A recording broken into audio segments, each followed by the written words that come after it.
भोसे गावामध्ये सुतार वस्ती म्हणून तिथं नाग आलेला आहे. माझ्यासोबत शेवटपर्यंत पहा. आज श्रद्धाचं लग्न झाल्यामुळे तिला एवढं टेन्शन असूनही रेस्क्यू करायला लागतं आणि सगळ्यांना तो महत्त्वाचा घटक आणि व्हिडिओ शेवटपर्यंत पहा. कोणी भेटणार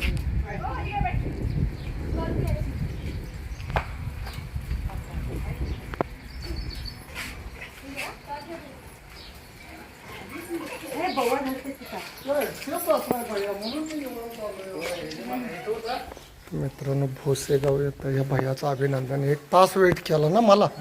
श्रद्धाचं लग्न झालंय मुलगीचं, उद्या पूजा आहे. मग आता साप धरलंच पाहिजे ना, काय पर्याय नाही. त्याच्या मागं गेलाय. करून नाही ना भैया मुली पहिले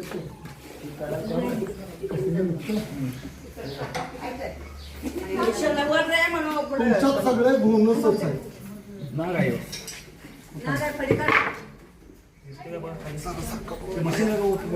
अजून असून सोडा कुठं आहे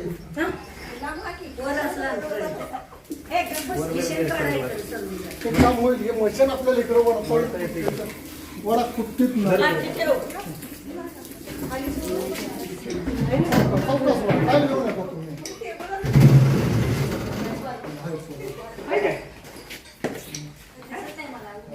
तुम्हाला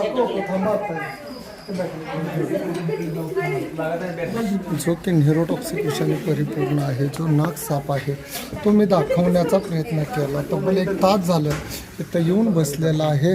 ज्याच्या माणसं शतश अभिनंदन की यांनी न मारता त्याला वाचवण्याचा प्रयत्न केलेला आहे. भैया तिकडं ती वड रे मशीन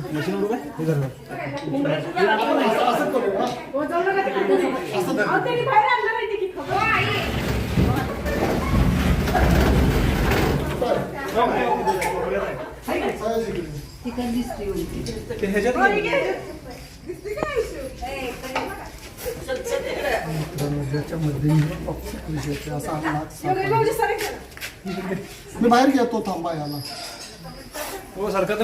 कशाला अंगावर येईल.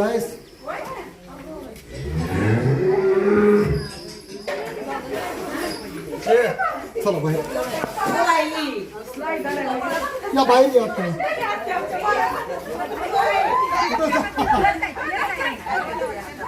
कुठं जा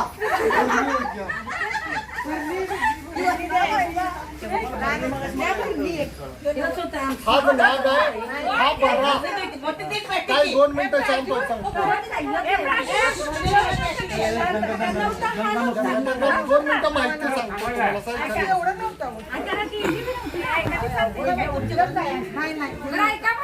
माहिती सांगतो ऐका. तुम्हाला तुमचं लय वाईट आहे. इथं गोंडस साप आहे. हा साप चावलेला लाख पटीनं बरा. काही माणसाला होत नाही, दवाखान्यापर्यंत जातो. फक्त नर्वस सिस्टीम बंद पडत्या. समजा हाताला चावला, हात बाद होत नाही. पण जो भारतातला सर्वाधिक विषारी घोणस साप आहे तो इथं तुमच्यापाशी आहे ना. हा पण जाणीवपूर्वक नाही तुम्हाला चावणार, पण घोणस साप जाणीवपूर्वक तुम्हाला चावणार. कळलं? जाणीवपूर्वक चावणार की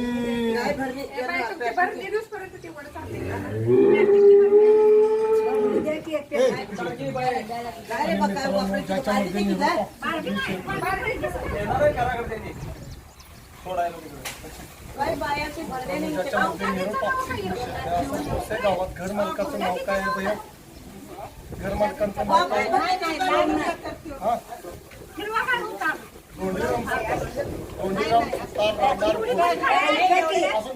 दोन मिनिटं पाहिजे मला.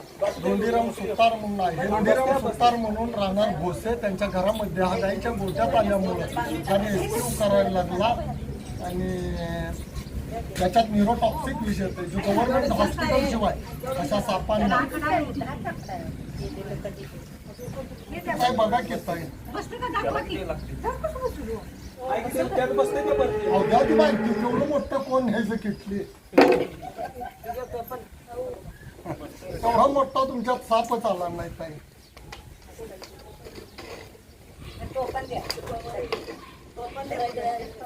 यायलाच महिना लागला. तर काम गोड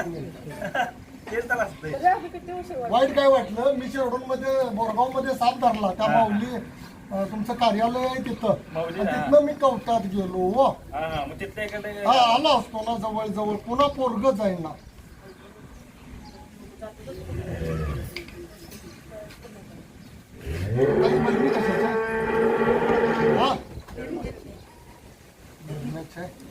घेऊन घ्या.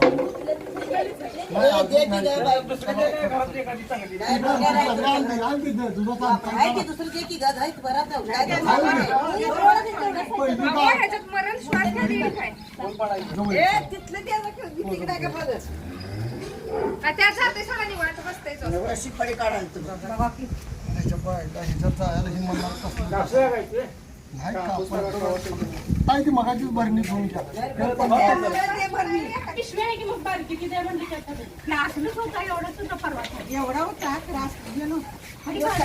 आला पाहिजे आता क्लीन झाली. तेवढ्यात काय काय जाते. तुम्ही फडफड पाहुण्याला झोपवलं बरोबर ना भैया.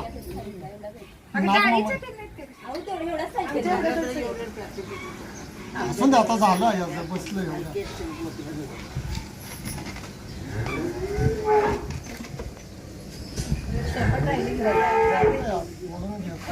मित्रांनो याच्यामध्ये न्यूरोटॉक्सिक विष येत असल्यामुळं या साप जरी चावला तर गव्हर्नमेंट हॉस्पिटल शिवाय कोणताही पर्याय नाही आहे.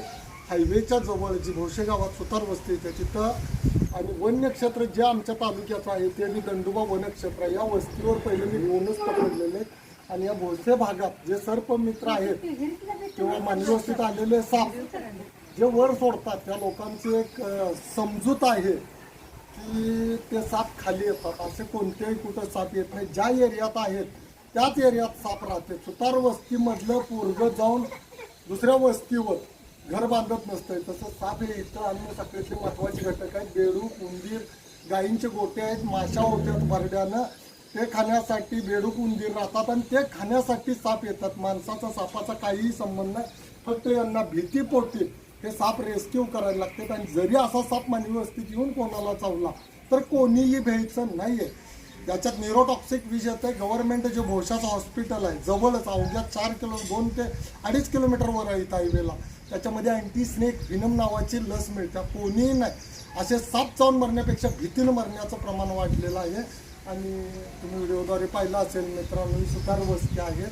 त्यांचं शतश अभिनंदन. या सापाला न मारता इजा पोचवता जनावरांच्या गोट्यात आल्यामुळं कडबाकुट्टीपाशी त्यांनी सुरक्षित वाचवलेलं आहे सर्पमित्राला बोलवून. त्यामुळं त्यांचं मित्रांनो शतश अभिनंदन. आज श्राद्धाची उद्या पूजा असल्यामुळं एवढं डोक्यात व्याप असून सापांचं काम बंद करता येत नाही. मानवी वस्तीत पावसाळा चालू झाला की अडखळ निर्माण होत्या. साप येत्यात. कोणी घराच्या कडेला अडखळ करू नका. रात्रीच्या वेळेस सावधगिरी घ्या बाहेर पडताना, कारण नागाची गोण्याची पिल्ली याच दिवसात बाहेर पडतात. माणसाला धोका होण्याचे चान्सेस आहेत. त्यामुळं साप वाचवा, निसर्ग वाचवा. जय हिंद, जय महाराष्ट्र. चला बोल महाराज.